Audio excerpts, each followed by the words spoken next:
Okay, today we're going to show you how to factory reset your Toshiba TV.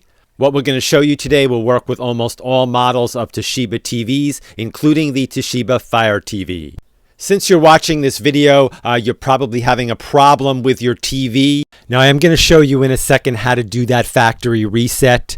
But I usually recommend on most of my videos trying what they call a soft reset first, because that factory reset will basically wipe your set clean, and any settings, any apps, and everything that you have on there, you'll need to reload.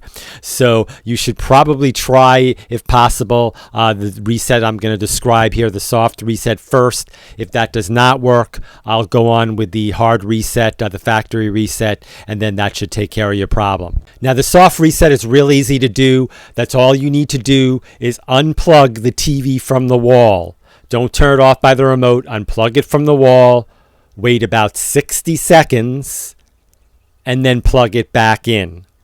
In most cases, this will solve, believe it or not, a lot of your problems. Okay, if this doesn't take care of your problem, then you can do the factory reset. We're going to show you how to do that now.